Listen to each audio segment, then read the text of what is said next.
Monday Night Live. Let us begin with a word of prayer.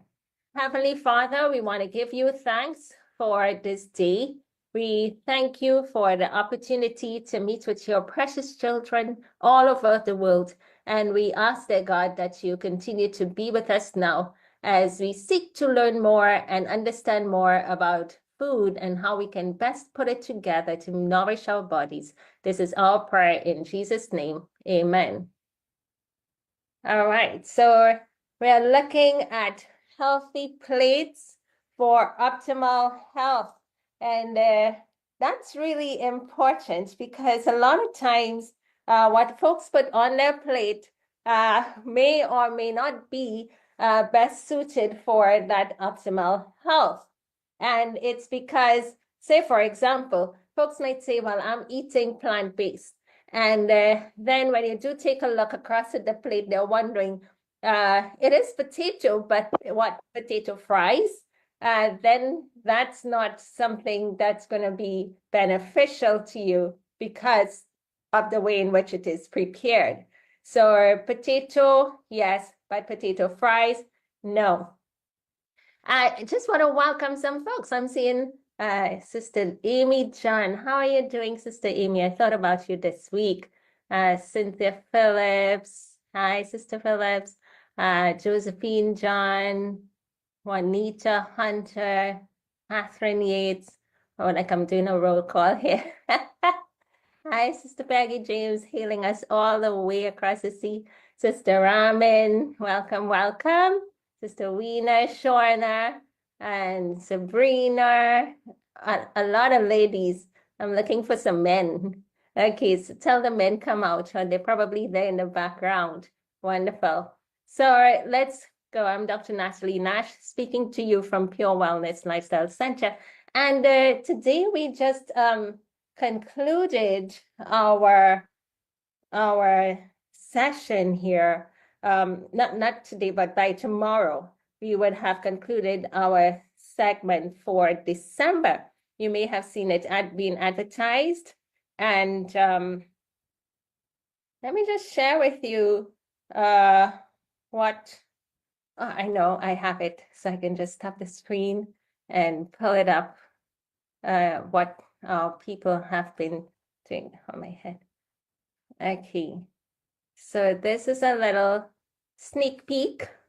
I know they still have some more photos to send to me, but this is a sneak peek of what's been going on here. Over the past 10 days, we had what you call transformation, 10 days of transformation, really transforming the body and the health of individuals.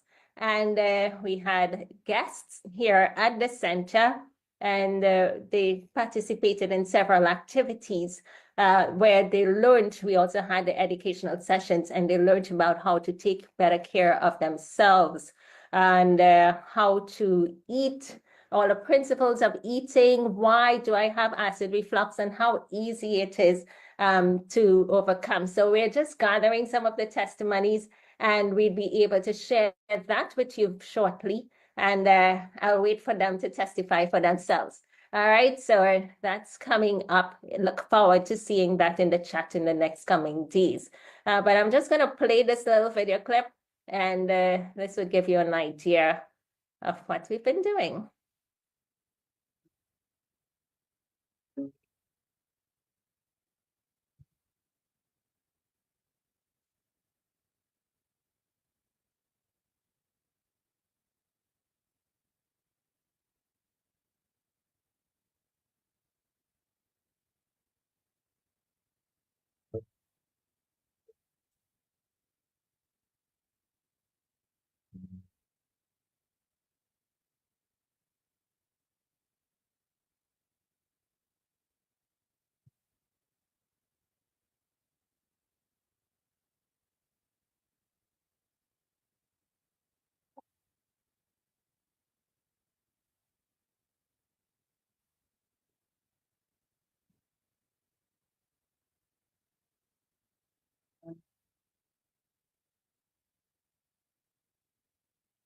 Okay. All right. So hope that shares a little bit about what's been happening here. And they're quite excited.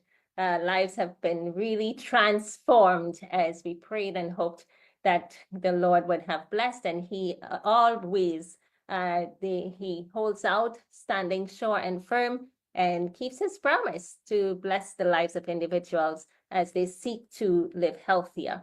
So let's get straight into our topic of discussion and the optimal diet. Yep, that's what we are discussing, the optimal diet. So man's original diet, when God put together our diet, He told us exactly what we needed to eat, and He provided all that we needed to eat in order to nourish this body. And when we think about our body, it's important what we put in to get the best value. You know, some time ago, it was it's not even a year, a couple months ago, I took my vehicle into the service center. Why? Because I was driving my vehicle and I felt like some jerking, sort of like forward, like a sort of, like a coughing kind of sensation with the vehicle. So I got really scared and I said, wow, like a tremble. So what's that? And I noticed, like if I'm accelerating now, about to accelerate, and I'm sort of like just moving slowly, I'll get it. I ignored it the first time and then it happened again. So I said, something is definitely wrong. And I did take it into the service center.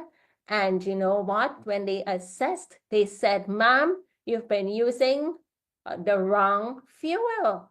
I said, really? They told me I was using, what were you using? I said, super. You're supposed to be using premium. I said, okay, well, nobody told me that. So there I had to switch to premium, which was fine. But the thing is that they had to go and clean out the injectors. And I had to leave the vehicle there for overnight because it was an all-day event and they had to prepare for it. And so I had to leave it and they cleaned the injectors. And when I got the vehicle back, everything worked brand new again.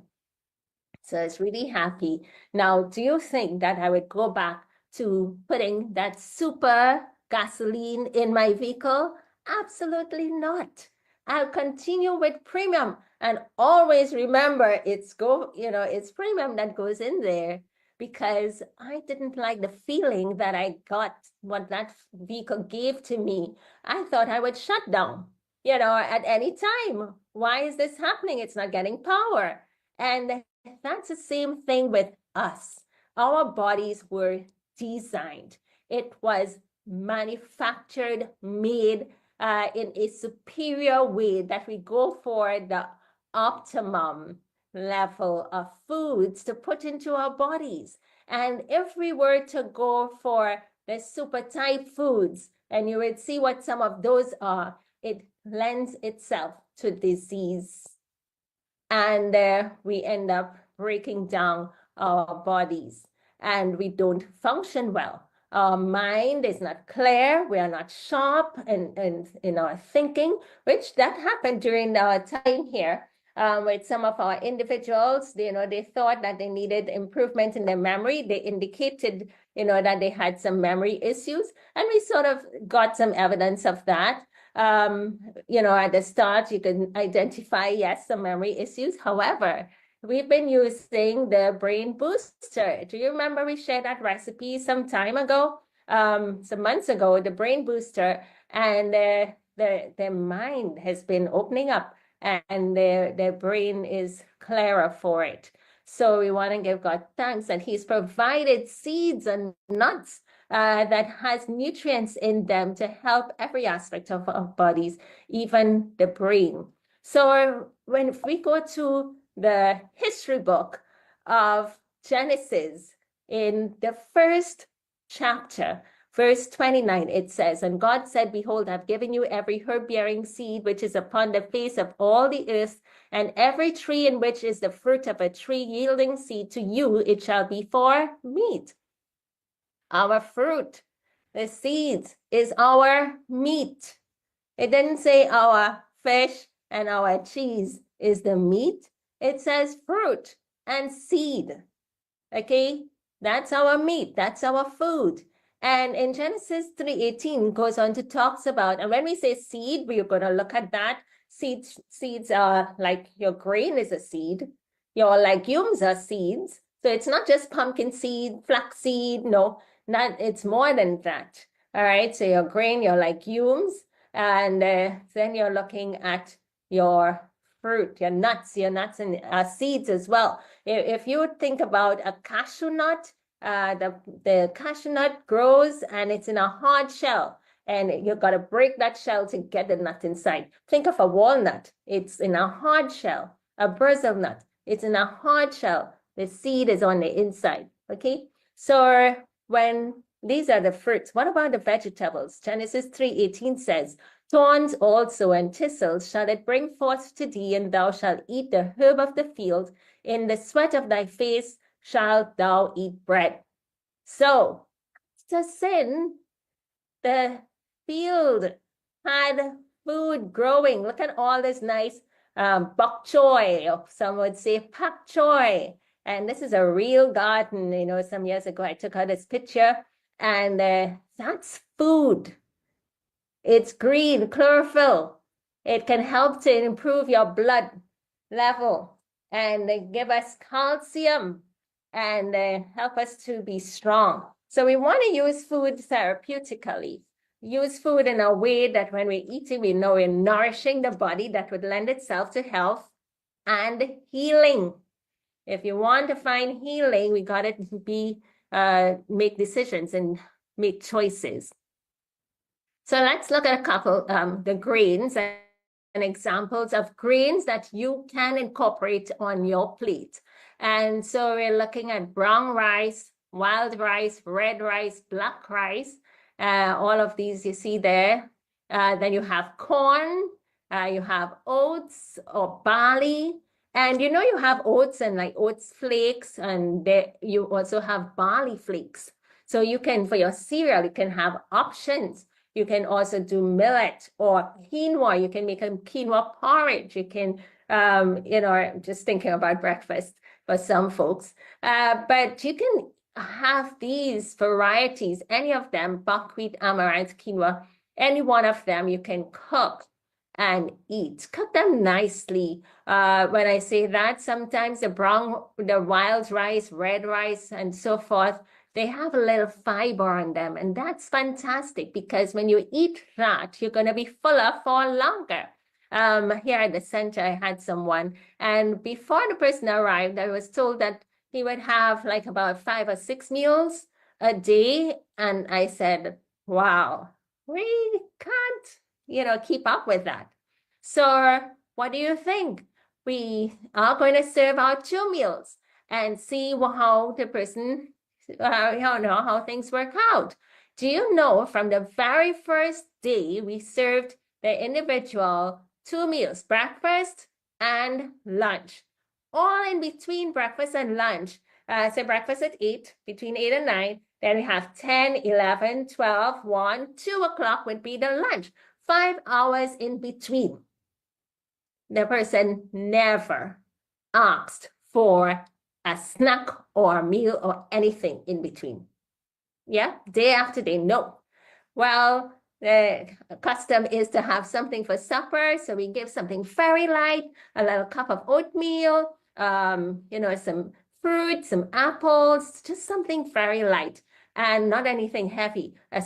One slice of toast with some pumpkin, stewed pumpkin for supper, and very light, nothing heavy.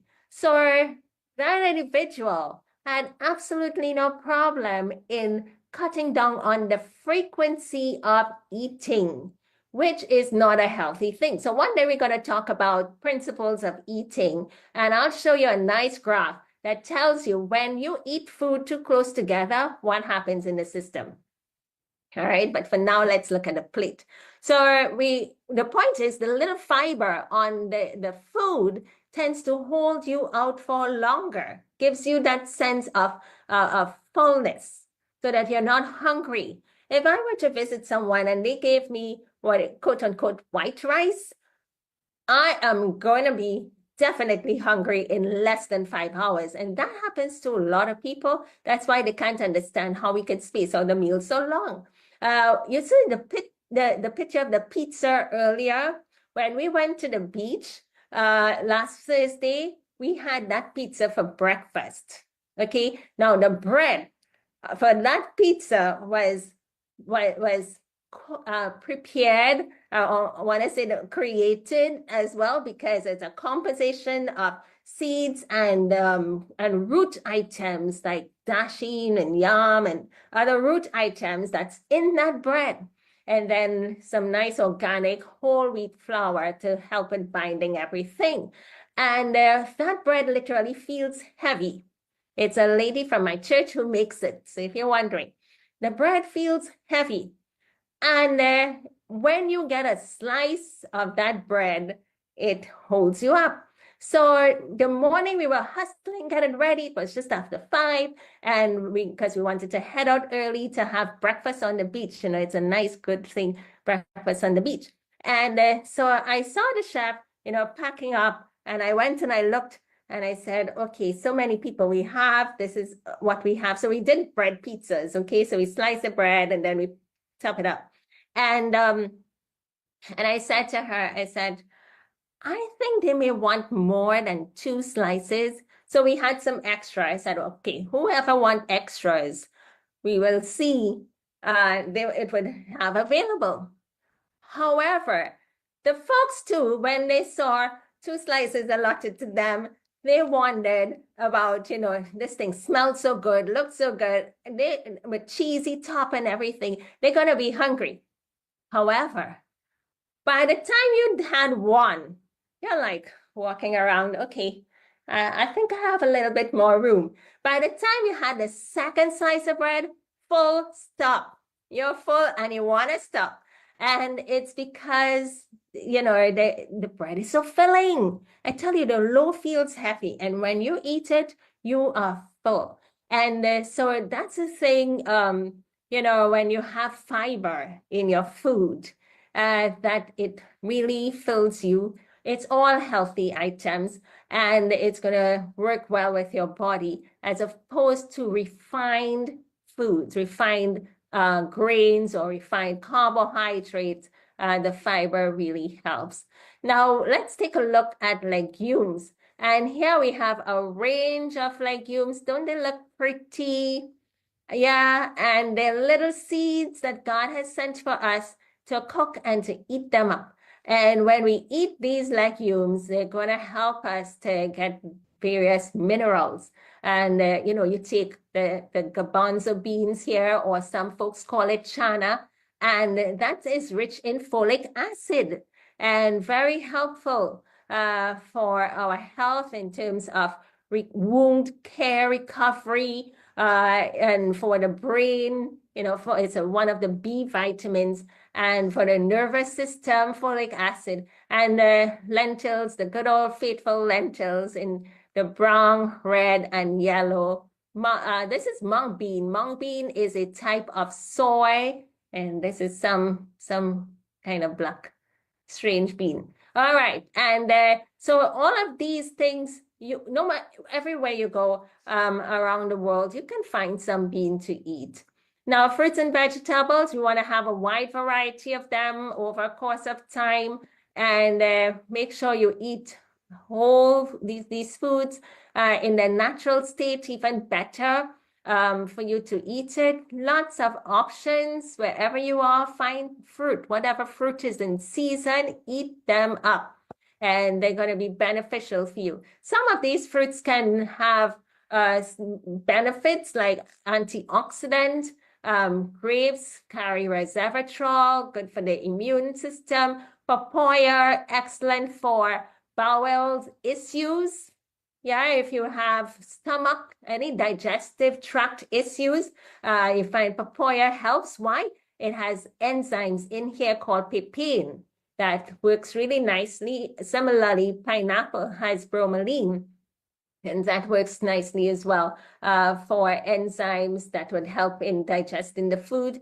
And the pineapple with the bromelain is excellent for individuals with arthritis pain. So eat the pineapple, especially the core of it, the little toughy part, try and chew it up. And there's where the bromelain is at.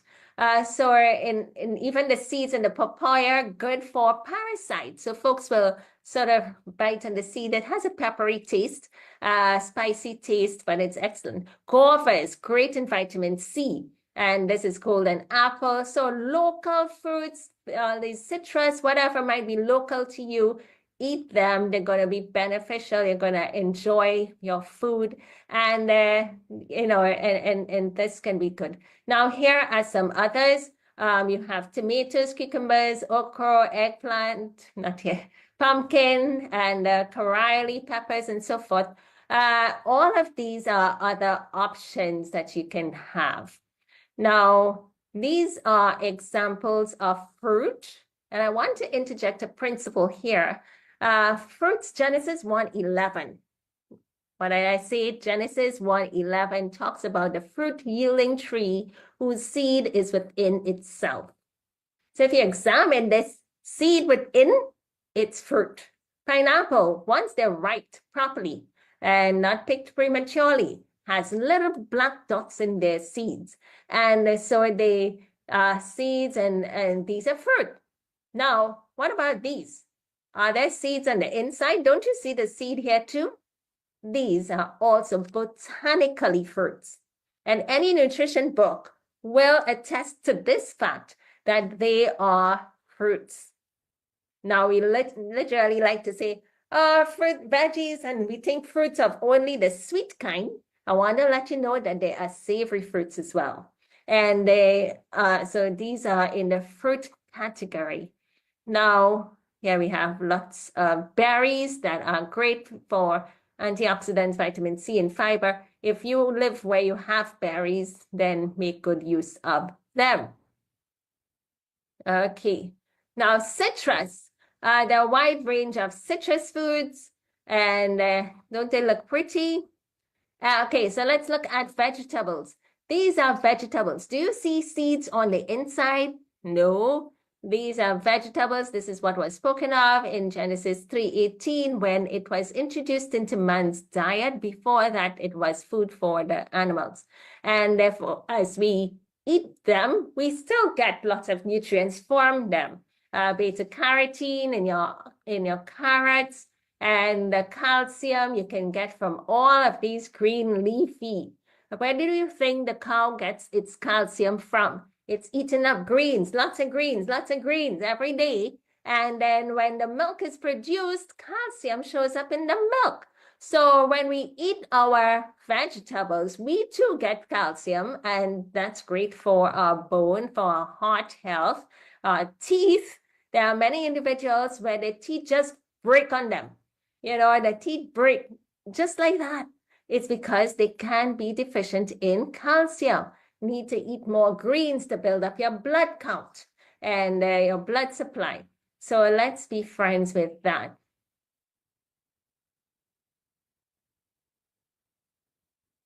All right, so I pulled this from some cancer slides that we have. So just as an FYI, a lot of individuals are coming down with cancers these days.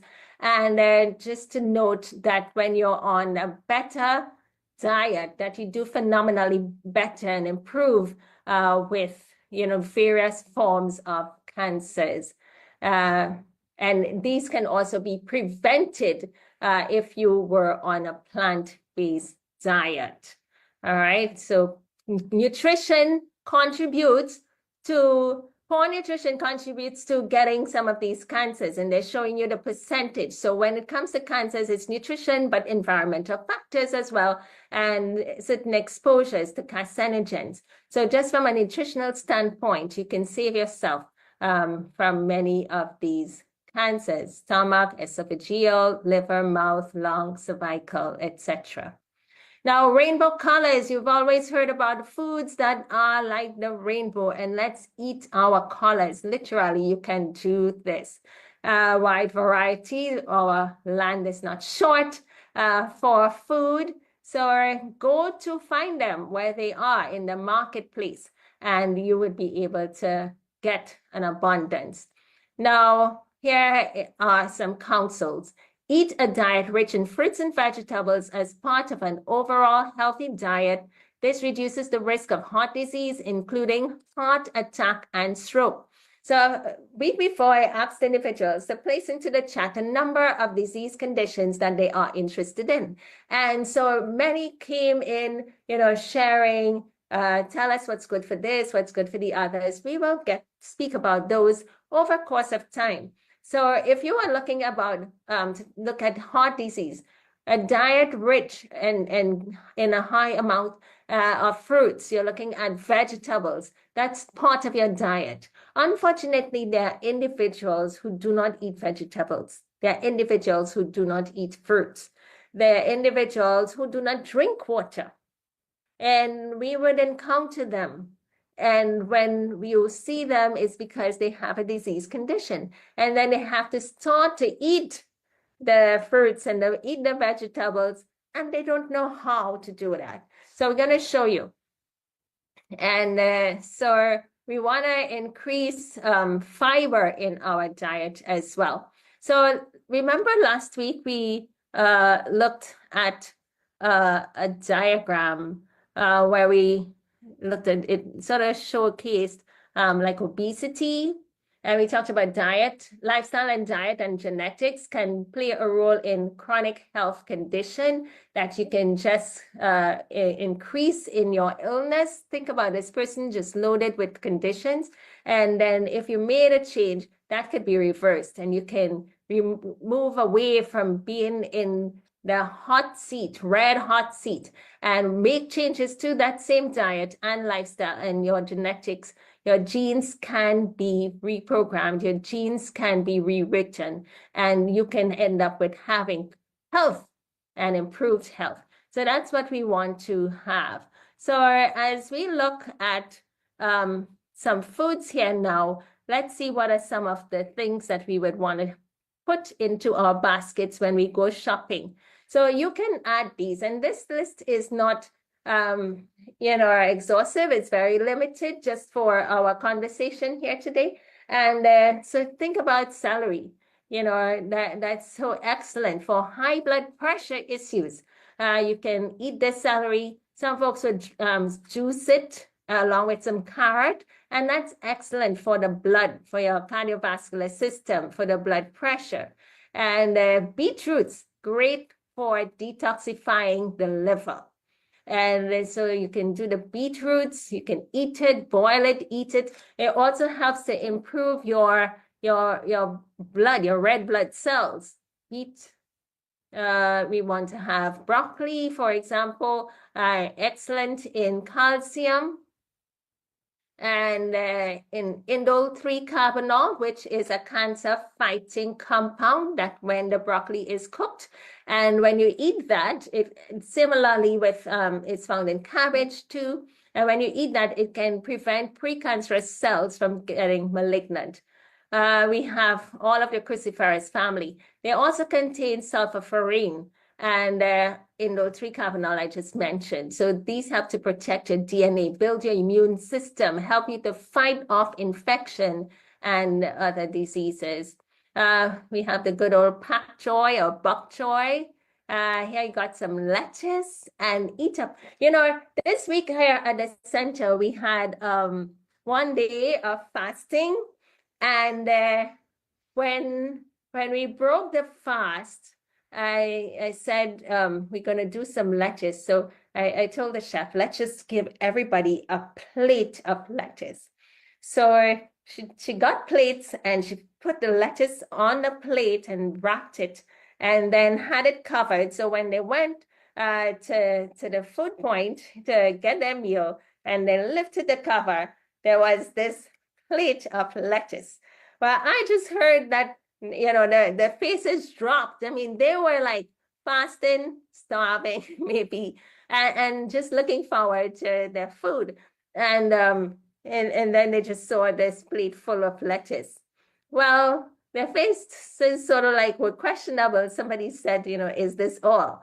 And of course, there were some other foods coming along with that. But just to eat a whole lettuce, eat an entire cucumber.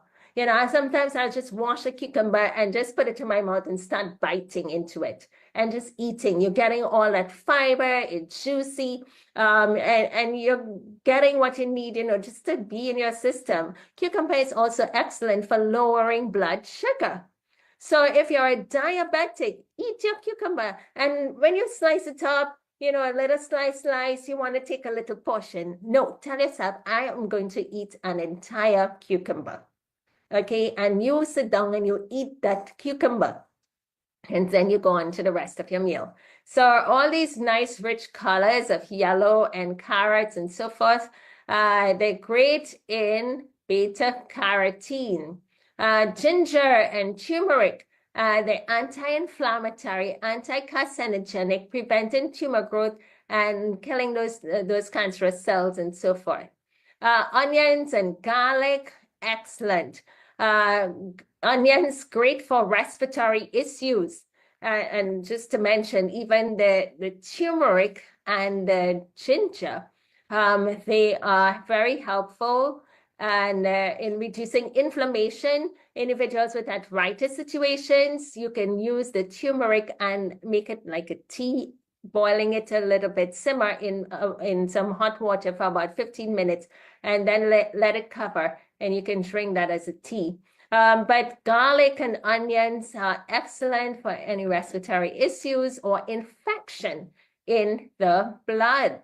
They can be blended and with water and drink that to help with blood infections. Banana and plantain and all the various forms of it. These are fantastic. You get potassium. When they're green like this, it's more of a carbohydrate compound, and folks do take these items and pound them or boil them and eat it as a main source of carb. Do you know breadfruit? Yeah, breadfruit, it's like the native and national plant, national food in St. Vincent, for example. And breadfruit is something that's quite nice.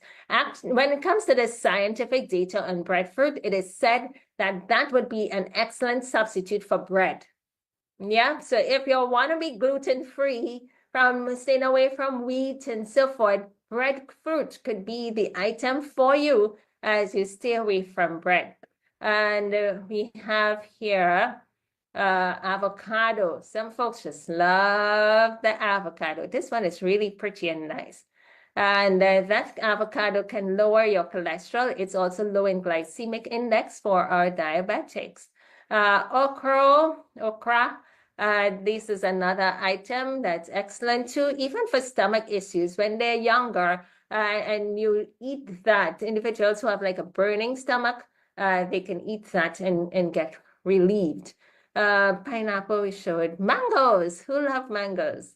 And yeah, they're quite excellent. Everybody loves mangoes. Oranges, nice. Lycopene here in your tomatoes. So when cooked, it increases in lycopene, and it's excellent for fighting cancers of the breast, of the prostate, and colon. And so you want to use your tomatoes. Eat some raw, eat some cooked, and it will be phenomenal. Strawberry, antioxidants in here. Strawberry also is great for your intestinal tract, and it's a diuretic in nature, so it keeps your system really clear. This is a picture of brown rice up close, your beans, we talked about your nuts, your pecans, and your seeds. All right, so omega-3 fatty acids, this is chia seeds. They help to protect the cell wall membrane, and 2 teaspoons daily of chia seeds will be the required amount for your daily intake so that you have sufficient omega-3 fatty acids. Flaxseed is also another And so flaxseed would be great. If you have high blood pressure, high blood sugar, high cholesterol levels, flaxseed, you gotta break that seed. That would go in and come right out. So you gotta break the seed to get a medicinal value, and just put it in a coffee grinder and break it down nicely, and it would be beneficial. So what's the measurement for the flaxseed? 2 tablespoons every day, and you add that. Just put it on your peas, or some people make a blend smoothie drink. They can add it in that. But try and chew your food. Eat your food as opposed to doing a lot of these juicing. And then remember last week I shared a protein powder that included flaxseed in there. These are dates that can be used as a substitute for sweeteners. So staying away from sugar, high fructose corn syrup, and any artificial sugars out there. And use instead your dates. Excellent fiber in them and minerals. Note too that there are a variety of dates. One time I was out in Dubai. I was in Dubai, but we went to Abu Dhabi and we went into a date shop. Imagine a shop and you walk in and everything in there would be dates. And so there were different colors, shapes, and they had some snacky item, a date with an almond nuts inside. And that's something you can use as part of your holiday items, for your snack. Take dates, open them up, and stick an almond nut inside of it, or any other nut, your favorite nut of yours. And that's a really good option that is sweet and nutty and unique. So dates also have medicinal values. There's some of them that would help to increase your blood count. So they great minerals in them. So here's a statement coming from one of our textbooks, The Ministry of Healing. And it says, grains, fruits, nuts, and vegetables constitute a diet chosen for us by our Creator. These foods, when prepared in as simple and natural a manner as possible, are the most healthful and nourishing. They impart, what will they do when we have all of these? Our Creator created us, and the manufacturer of us said we need to eat these foods for the body. What will they do? They give us nourishment. It will give us strength. It will give you endurance. Have you met people who they do a little walk and they're tired?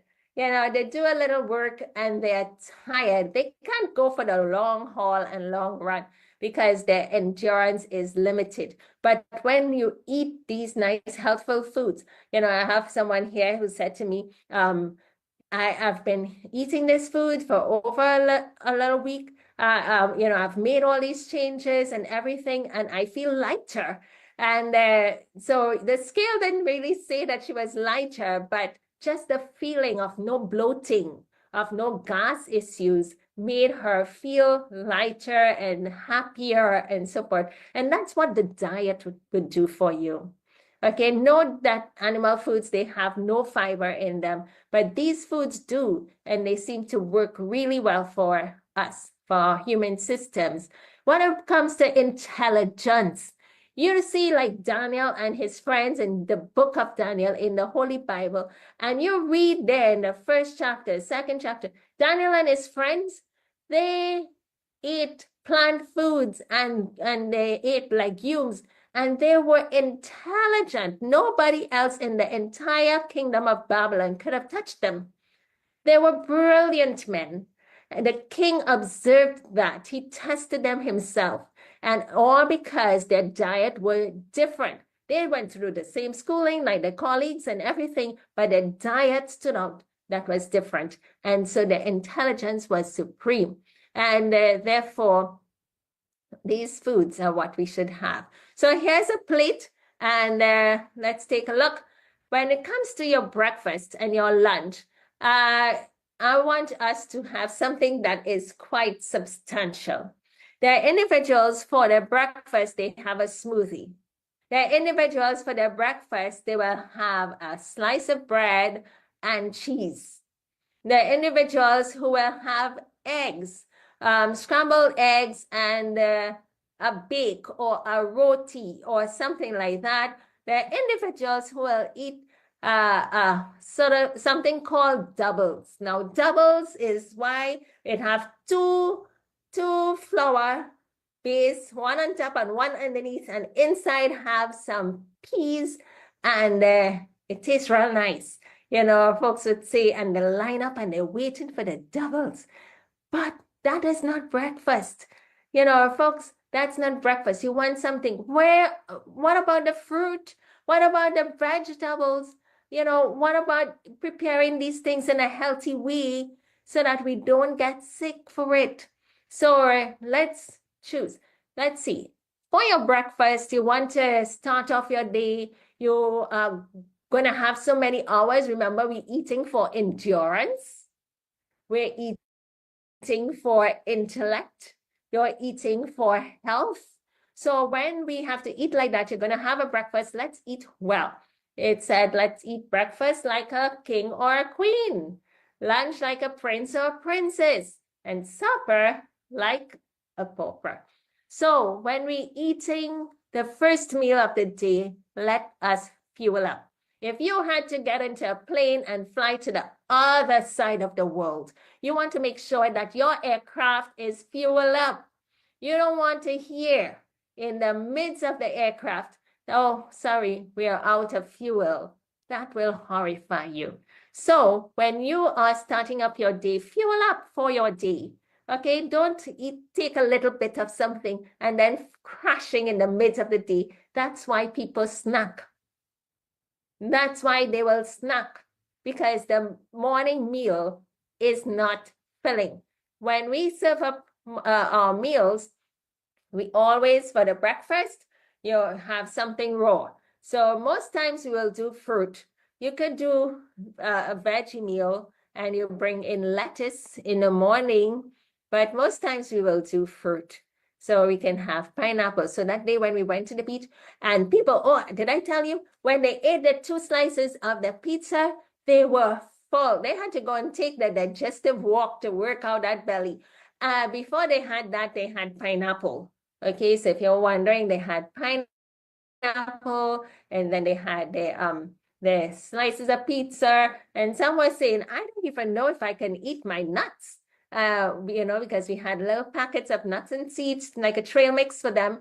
And they just nibbled on it as they went on to walk. And that filled them until like about 2, 3 o'clock in the afternoon. And this is like 8 o'clock in the morning. So that filled them. They said, well, let's not eat a full lunch. Let's just do fruits for lunchtime or, something light, because they felt so full. So the thing is, you say, for example, I'll show you pictures, but if you had your fruit and then half of the plate you can have cooked item, maybe you have pumpkin stew, squash, or eggplant or something, and then here you can have your slice of bread, or you can have some quinoa or some corn or some brown rice, or you can do your root items. So some folks call it provisions. So if you see this word here, provisions, it's like root items, like your yam, okay, or edos or taro, they call it dashin. And then the next quarter of your plate, you have your proteins, your peas, your beans, or organic tofu can come into here. And then you have your fats, which will be a close handful of nuts and seeds. Now you have steamed vegetables. We want our vegetables to be steamed, cooked, and not eaten raw. And we'll get through some of those principles in our other segments. But just as a heads up, try and eat your vegetables cooked, because they tend to give you more nutrients. They also protect your body from various health issues. For example, if you eat cabbage raw, like you grate your cabbage and you eat that, and you repeatedly eat it because you love the salad with the cabbage or kale or broccoli and so forth, and you're eating those things raw or semi-raw, it will attack your thyroid gland. It will force and rob your thyroid gland from getting iodine. So your thyroid gland needs iodine, but those foods of the cabbage family tends to rob the body and rob that thyroid gland from absorbing iodine. And then you end up having iodine deficiency conditions like overweight, fatigue, or goiters. And therefore, that's why we would steam to help to reduce the goitrogenic effect, to help that we would eat those items and not be bloated or gassy, because a lot of folks, when they eat those raw vegetables, they tend to get bloated almost immediately, and their belly hurts. So we would steam it. And yeah, so here's a plate. So many different options for your seeds in the corner and nuts, your protein, your carbs, have your choices of fruit and your veg. You can also make some nice blends. This is really creamy. Even babies love this mix of bananas, avocado, and a little water to get it creamy and nice. Here's a mango season. You know, eat some, drink some mangoes. You can put a 1/4 cup of cashew nuts or just a hand. Too sweet, you can add just a little honey. However, you can have it plain, just a little water. Make it nice and creamy, and be so dandy as to put it into a toasting glass. All right. So, oh my. Just as an FYI, as we're looking at some drinks, I just showed you some blends and drinks. There are many individuals who are getting colds and flus these days, and this is a nice recipe here that can help. This worked excellently in the COVID era, and COVID is still with us in varied forms. And so turmeric, ginger, garlic, onion, lemon, honey, water. And when you take the measurements, just pay attention here. And that helps to boost the immune system, and also to take away colds and flu. And I would take this and I'd sort of like, you see, 2 cups of hot water, and that sort of breaks that sharp taste like in your gullet. Steam it for a little 5 minutes and then do the blend so you don't get because not everybody could tolerate the garlic and the onions. But if you blend it up thoroughly and nice, you don't have to strain it. You can drink it just as is. For me, I had a really fancy way of doing this when I got COVID. I added some more lemon, more water, and more honey, but I drank everything in the day. And of course, my quantities would have been greater than the 2 cups. But I made it like a juice, and it was tasting good, and it was my medicine. And it did help indeed to get rid of the virus and flu. So this is something that you can work with. Now, back to the plate. I see the bread here, and then you can have some lentils, and then you have tomatoes. You can eat tomatoes raw, you can make it like a stew, and or a salsa. And so you have your carbohydrates, your protein item, and your fruit item. And you end your meal always with a handful. Now, a closed handful. Very, very important. You know, folks, it's a closed handful of your nuts and seeds. When somebody the other day here at the center actually poured out some of nuts and seeds into a bowl, and then I came by and I said, oh no, you're gonna just create a heart attack for you. That is too much. And I actually divided it and got like 3 portions. And you know, so all part of learning. It's a closed handful, not an open handful. You don't want to overdo on even that which is healthy. Okay, so the fat's nice, but keep it simple. Look at this. You can have bananas, and you can have plantain. This could be boiled or baked. And then you can have your rice, your brown rice. You could have your beans. and some cashew nuts to end. Doesn't this look simple? This can be for breakfast. Yeah, this can be for breakfast. Now, guys, if you have any questions, please, you just ask your questions, and we'd be happy to respond. You can eat this way for breakfast. This is what we do here at the center, and why individuals would not feel hungry until 5 hours later will be their next meal. And you know, the body, when it gets into a routine, into a habit, you will be good. But when the hour reach for 2 p.m.,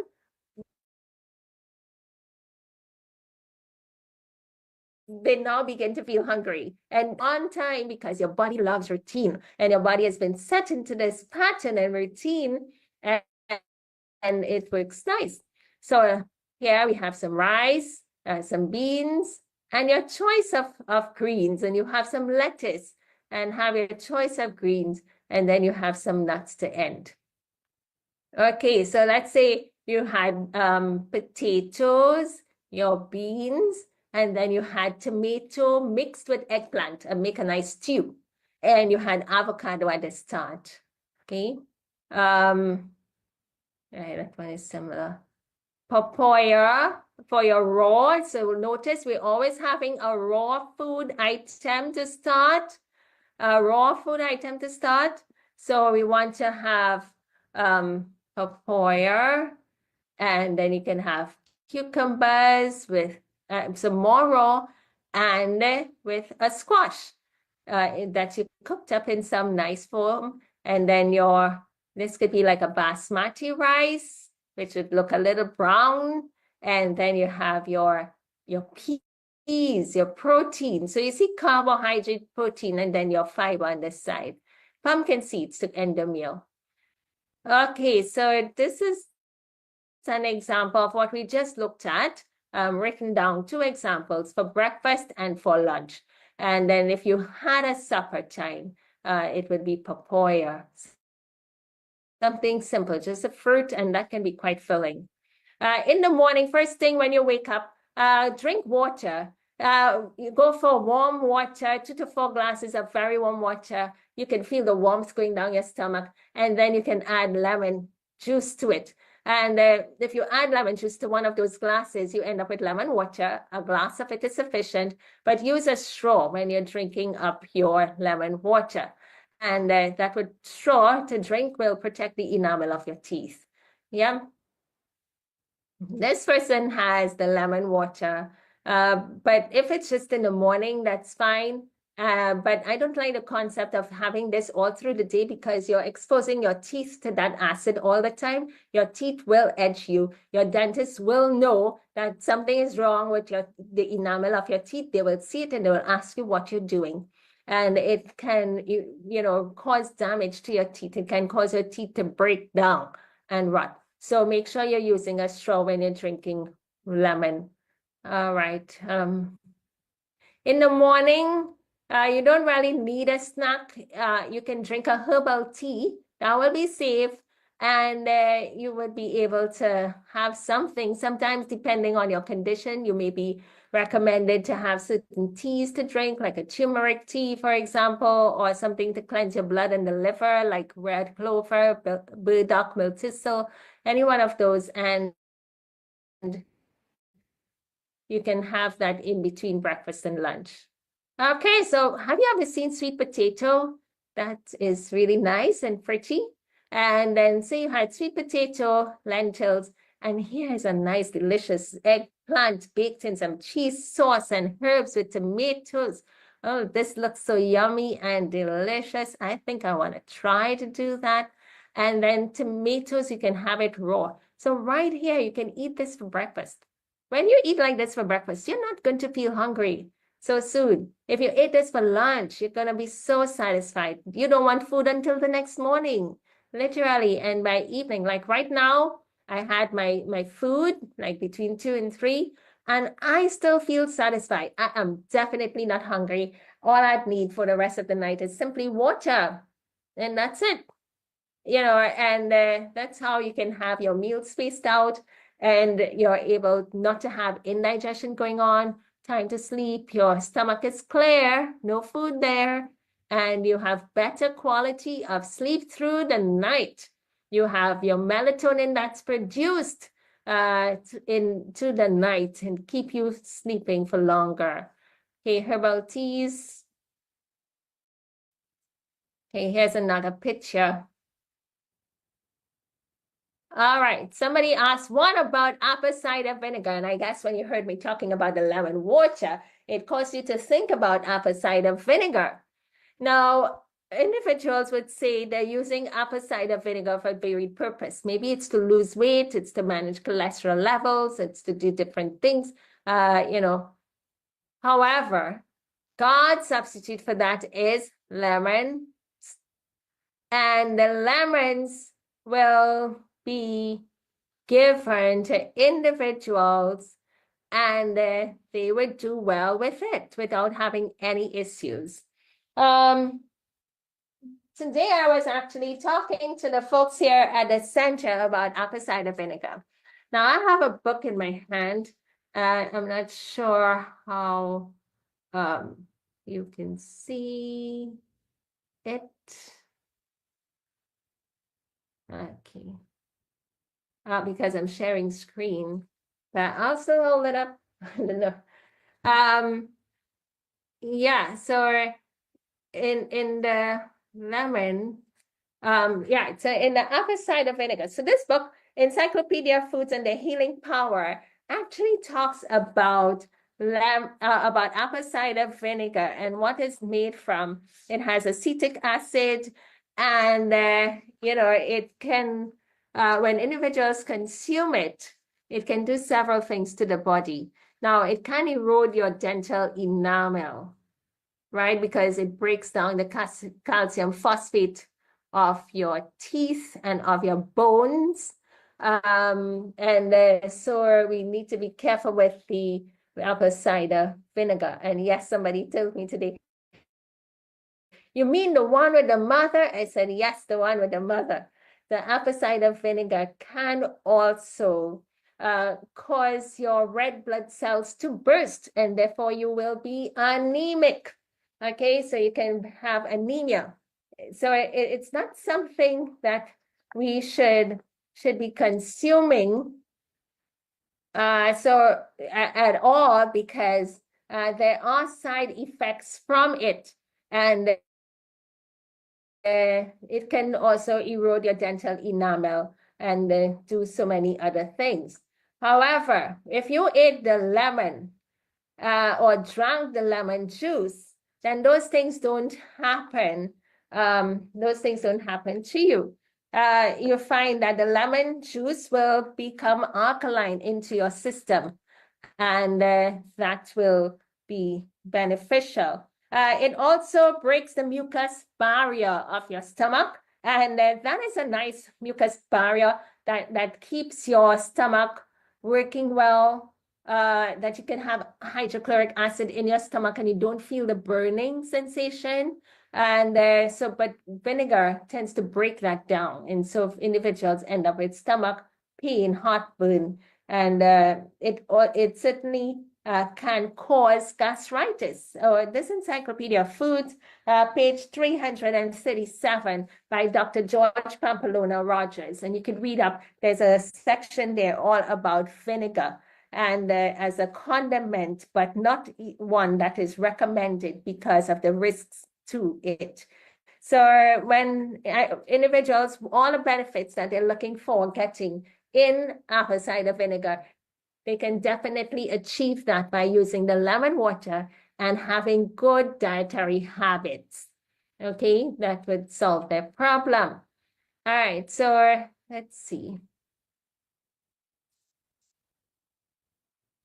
All right, have a handful of, okay, Sister Marion is responding to someone.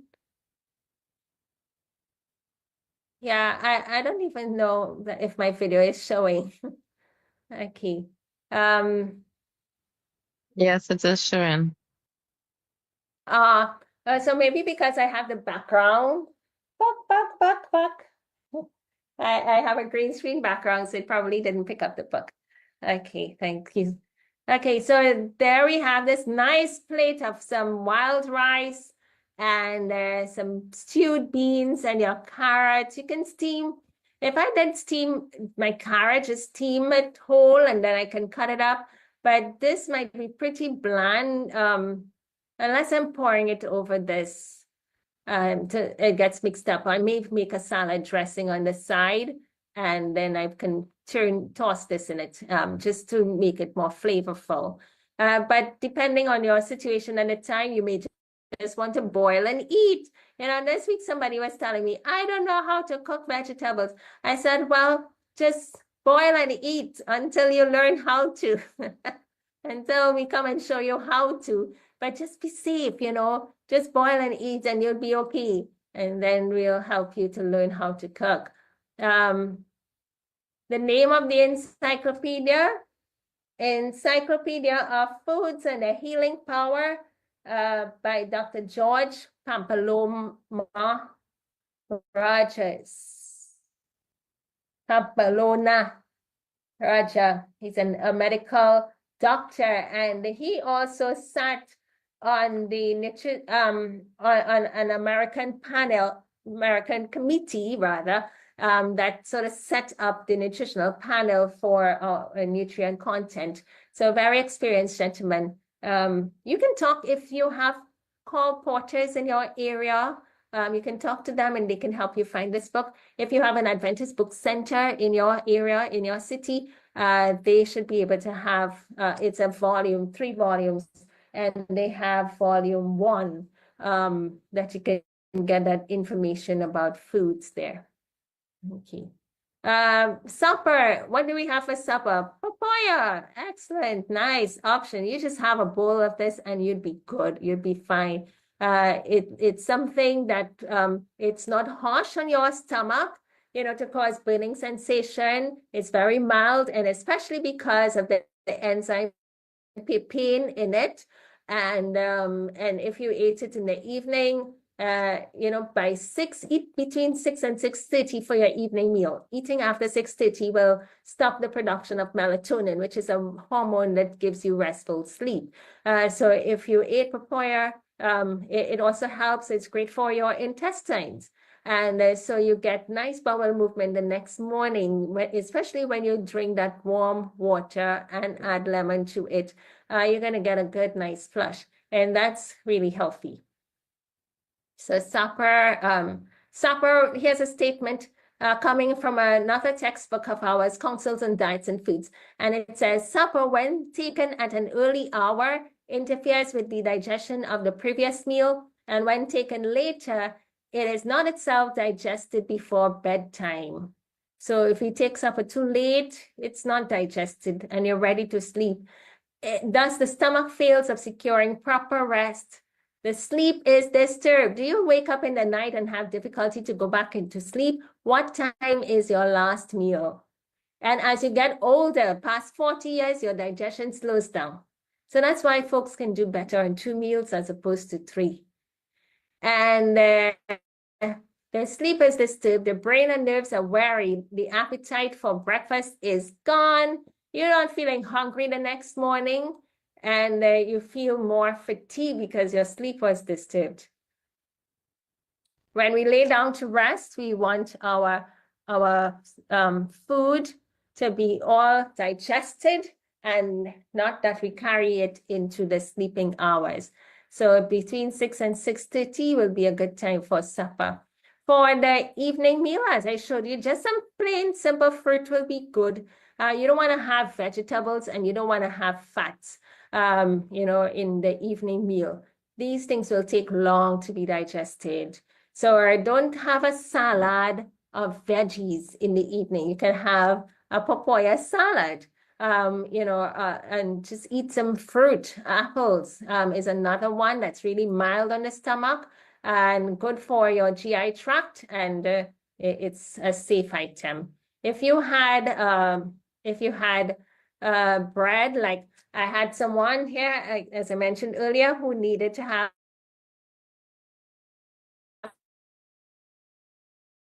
a supper, and I said, okay, no, the bread, the more dry it is, the easier it is for digesting. Yeah, quicker to be digested. And then we had some some light pumpkin to go with that. Okay, you can do this as well. Half bananas.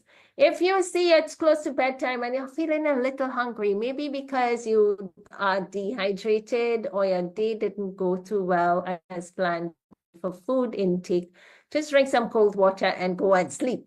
Okay, you would feel happier the next morning if you did that. Drink some cold water and go and sleep. That would help. If you can't do the cold, just room temperature is fine. But the thing with the cold is that it shuts down your digestion, and so you don't feel hungry. Okay, so we will do this meal spacing thing another time. Fasting is another option. Not all this food. Sometimes you want to take a fast. But if you skipped one meal, and that can be a fast for you. So say if we did breakfast at 8 and lunch at 2, and then the next day you skipped breakfast and you simply come back at 2, that's going to be a 24-hour fast. Yeah, so that's an option at times to help clear the system. All right, so let me just look at the plate here and what would we put on the plate. So let me stop sharing with you, change the screen to something else. And I will just share and do a little write-up here to help you get some ideas. And it's because many of you made contributions to that request, but because we were running the program here at the center, I really didn't get to work on this as I wanted to. And therefore, I'm just gonna go through some of the suggestions and see how we put this plate together. Now, you're free to make contributions, ask questions, and see how this works. Now, peaches. This person suggested when we asked for fruit and nuts and seeds and so forth.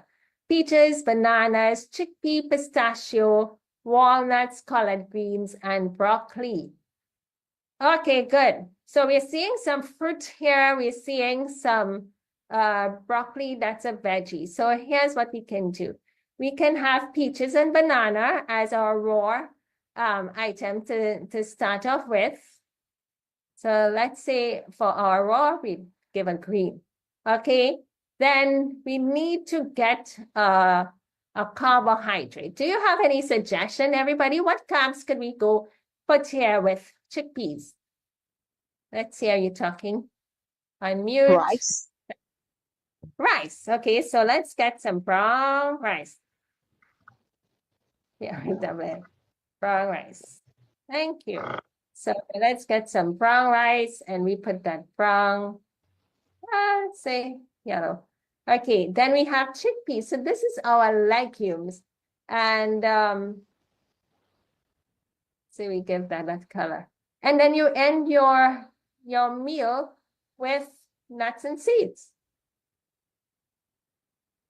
Okay, and right there is one meal put together. Simple, and this is what you would call a fruit plate, sort of, because of the peaches. So this might be something that you would want to consider for a breakfast. Now, you can add one more thing here, because looking at a plate, if we had this from raw, if you had sufficient, like somebody told me this week, I feel like eating bananas, and she ate like about 3-4 bananas one time.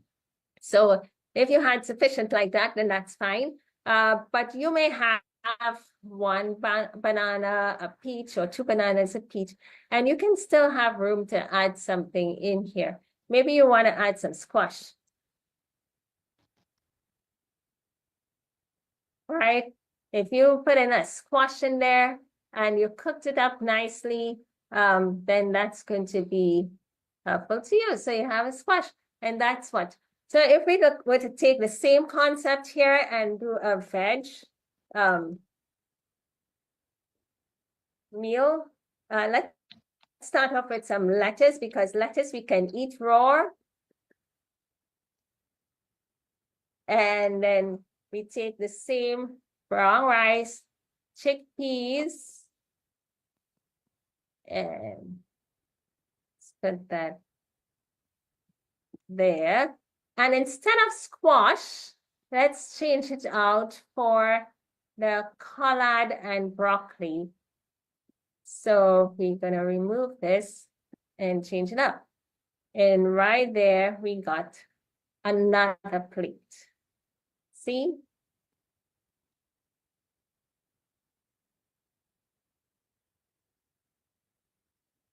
Does that make sense?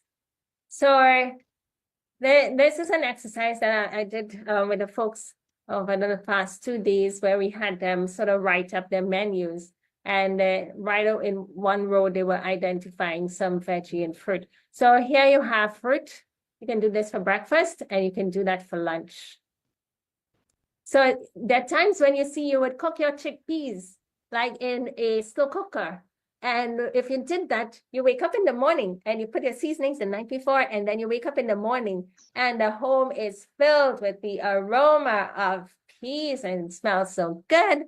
And you know, what do you season with?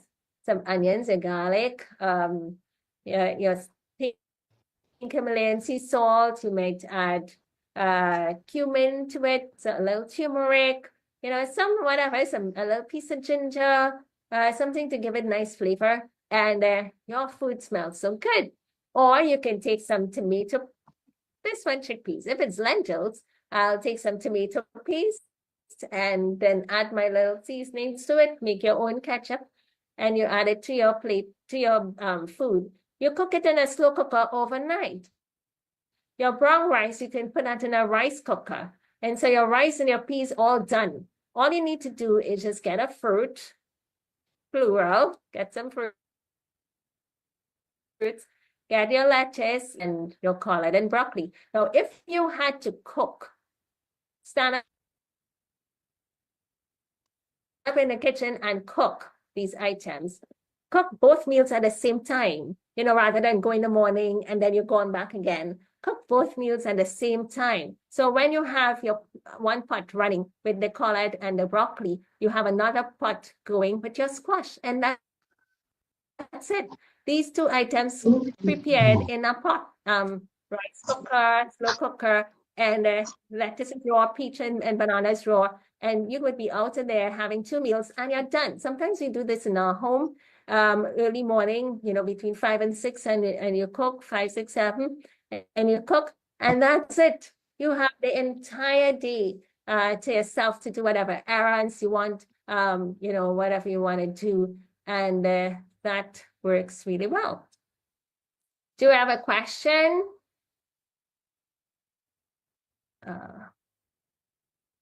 Okay. Slice of whole grain bread. Okay, you're making a suggestion. We can add that. Oatmeal. I see oatmeal here next. Oatmeal is really good and an option to have. Sometimes, along with the pistachio nuts and walnuts, I might just have some granola to end, and that would really keep you full. Yep. So, pearl couscous and oatmeal. Okay, so this may be, somebody just dropped that in the chat. All right, let's choose another one. Pumpkin nut, lettuce. So you put lettuce here on the next line. Quinoa and black bean. Great. So I'm just showing you how you can just switch things around by having a fruit option and a veggie. Okay, pumpkin seeds and cashew. So that's your item. And so what we can put in here can be pumpkin.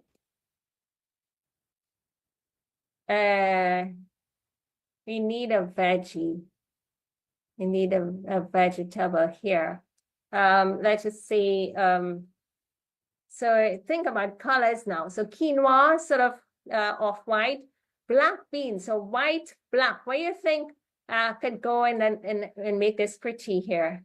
Anybody? Maybe some green, black, green, black, and white. Think about your colors on your plate too.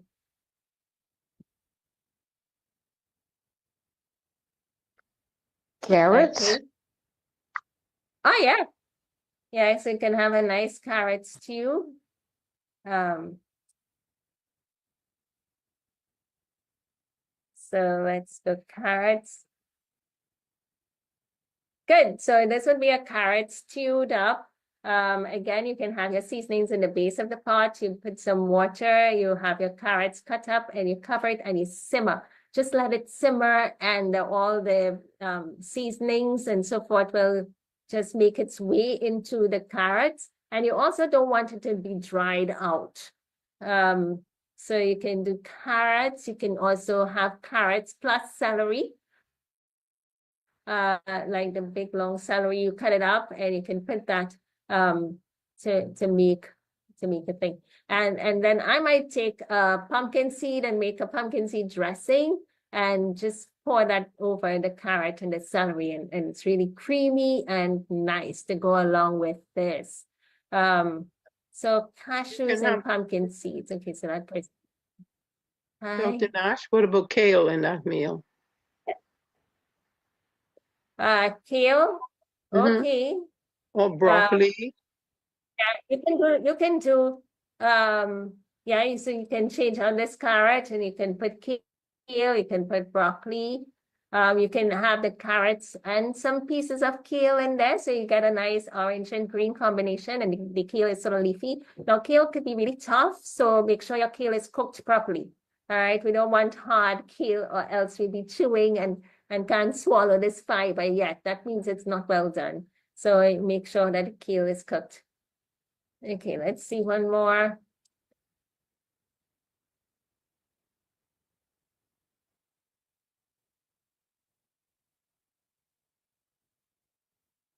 So I don't know if you beans. Okay, now one's similar because we have black bean, cashew, rice, quinoa. Okay, so this can come here, and that would be the other one. Broccoli, chia seeds,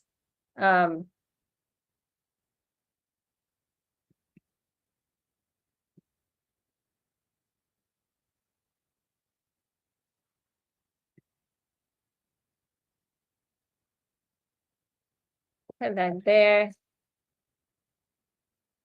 So just to give you guys an idea, and that's how we make up the food. So individuals just had all these thoughts and ideas and just threw it into the chat, and on we can make up these menus. Not really hard. So notice we have lettuce. For our vegetables, lettuce tend to be succulent because of the water content. You can chew lettuce easily. You don't have any issues with it being too fibrous. It will not cause bloating. So anytime you have heavy fibers, it can cause bloating if it's raw, when you eat it raw. So that's why we choose lettuce as our raw item. You can have broccoli. Think about a plate, half on the plate with the broccoli, and then quinoa, black beans, and your meal, cashew, and with some chia in there. This. Here we're missing something. Maybe here we can do the plantain.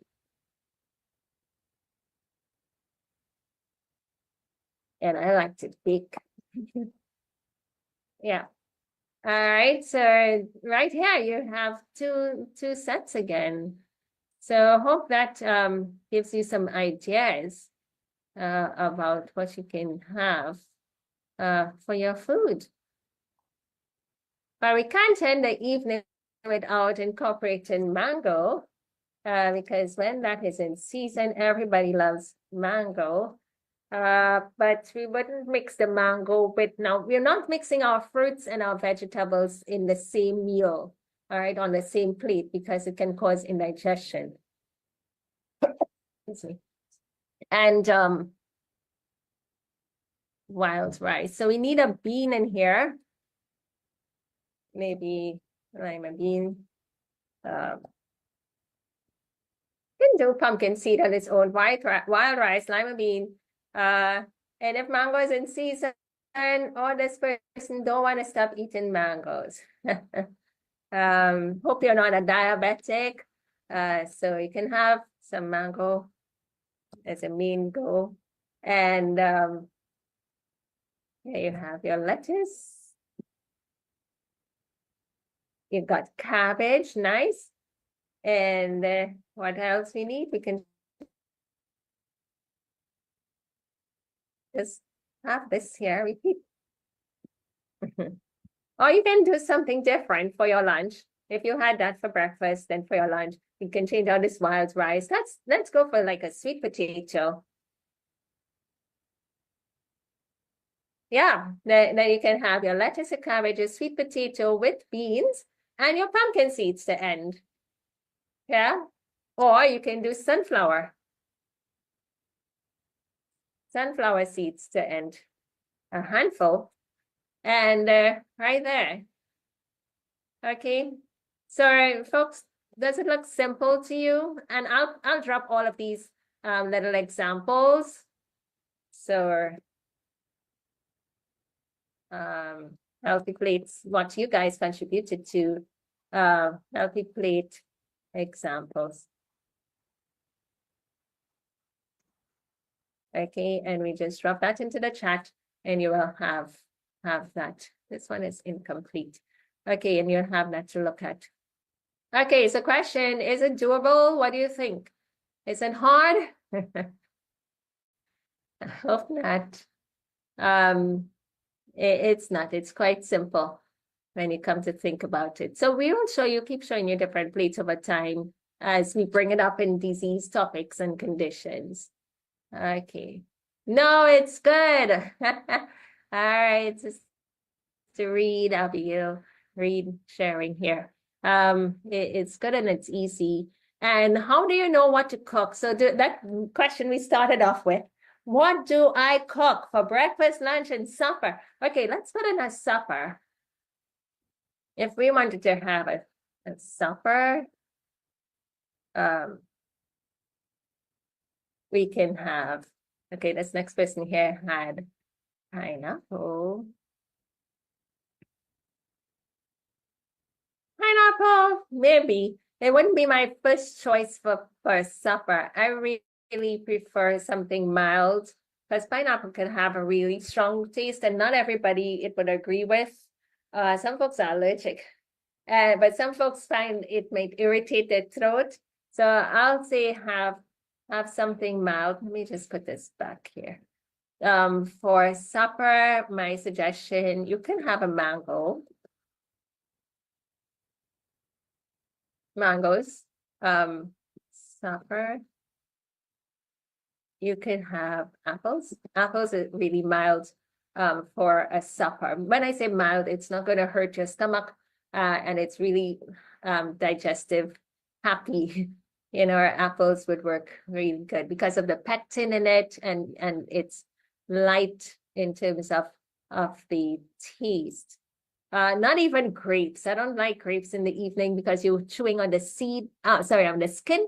And then that skin could take a long while to be digested. And so by the time you go to sleep, you find that your stomach could burn you during the night. So, or papaya. Or you can have cucumbers.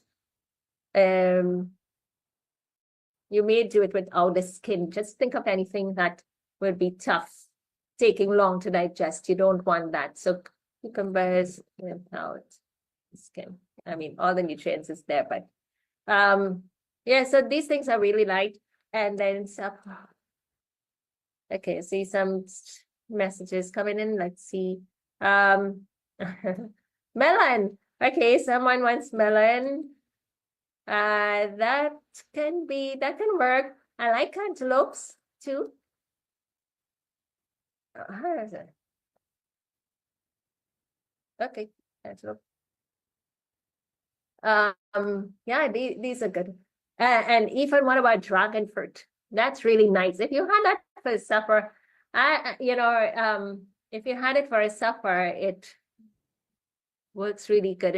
It's digestive friendly and bowel friendly and so forth. So anything with water content that's juicy and nice, you can have this. Or another option for a supper, remember we talk about toasted bread. So make sure your bread is toasted.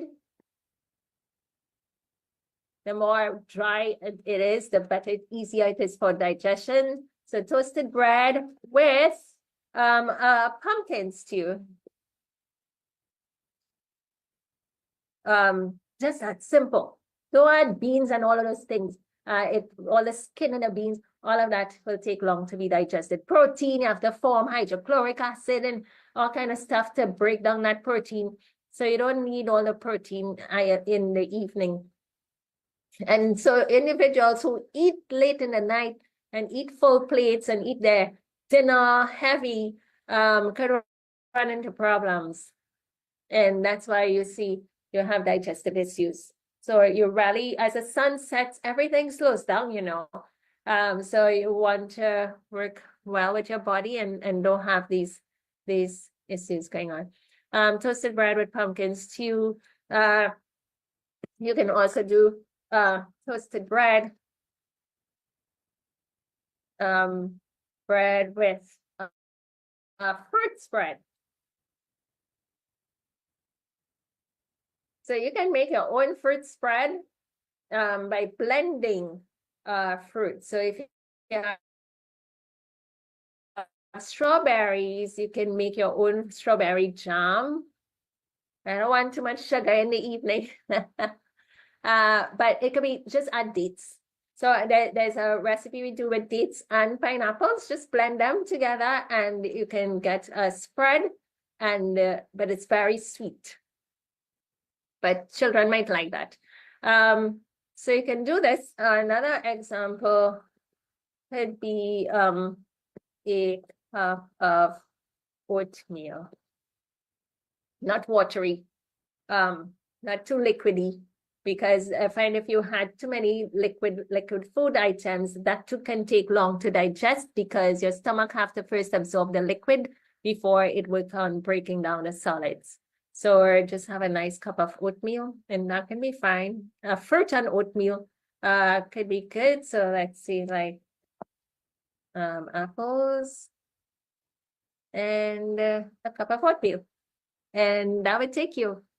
And granted, let's say you had a nice healthy breakfast, a nice healthy lunch meal, and you just wanted something light for the supper time. Now, that would not be an 8 and 2 like what we do here at the center. If you had a breakfast and a lunch and a supper, you're looking for different timing. You were looking to have, oh, and let me tell you one time because let's change. Okay, somebody is asking, what about almond butter to go with that toast? No, because the almond is fat content and that would be taking long to digest. All right, it's going to take long to digest. So at breakfast, for you to have those 3 meals, you need a breakfast between 6 and 7 a.m. That will give us 5 hours later. Why do we have 5 hours? Because it can take about 4 hours to digest your food. 4, maybe 4.5 to digest your meal for breakfast. And then you want a little space in before your lunch meal. So lunch between 12 and 1, and then your supper between 6 and 6:30. And you every meal day, and then we'll be ending. So if in the morning time you wake up early, you get up, say about 4. Some people like to get up 5. Maybe if you don't have to exercise early in the morning, you can get up a little later, maybe about 5:30. But you want time for worship, meditate, and pray, and sing. All of those things are good to set your day well, and you have happier days when you do. And then you exercise. So if you exercise in the morning early, especially if you want to lose weight, exercising early morning will help you to do that. And then your breakfast between 6 and 7. When you finish when you are finished eating, you get up and walk around your home, walk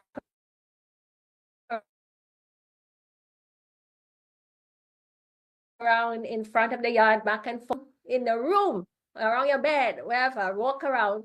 And that's your digestive walk. As you walk, you will find that fullness of the meal goes away. You don't feel stuffed. As you walk, you may hear little, babies when they drank milk in times past, you go tap their back, and then you hear, boop. Yeah, big people, you do that too when you take a digestive walk. Everything sort of settles and you will digest nicely. So you do that a little 15 minutes walk around. It helps. Sometimes you may be eating and then you're feeling a pain in your abdomen and some gas want to get out. So if it is that you have that, drink some hot water before you eat and your belch, get the gas out, and then you eat. But if you ate and you feel a little achy in the belly, do the digestive walk and it clears, it helps. Then you have your lunch meal between 12 and 1, 5 hours after you stop eating, that's why you finish at 7. Digestive walk again in the office, down the corridor, or just step outside and go around the block or 2 blocks, and you come back and you'll be fine. And then for supper time in the evening between 6 and 6:30, you don't want to eat later than 6:30 to interfere with your sleep. And you want it to be at least 3 hours before bedtime for your supper to give yourself sufficient time to digest. So the supper being a light item, we can have. Do your digestive walk again, walk around. You might be sweeping, you might be doing some chore, but you're moving. And then you calm down with evening worship, devotion, prayer, read a little, from a book. And or some people like to do journals to reflect on their day, and a gratitude journal, thanking God for your day, and just recording that, and then you get to rest. So by the time you do this, you go to sleep. That would help you to be able to be refreshed the next morning. You certainly will wake up early and you go to bed. Now, if you're waking up 4, you need to go and sleep early, more closer to the 9:30, because you want to get at least 7 to 9 hours rest. 7, 8 hours rest time is what you're looking for. All right, so we'll pause here for now and for tonight. Helpful to you. Of course, it is recorded, and we will be sharing this on our YouTube channel. What is it? It's simply my name, Dr. Natalie Nash, for the YouTube. And yeah. So if you go over there, and then if you're on our chat, the WhatsApp group, you will be able to get I post the recording in there as well.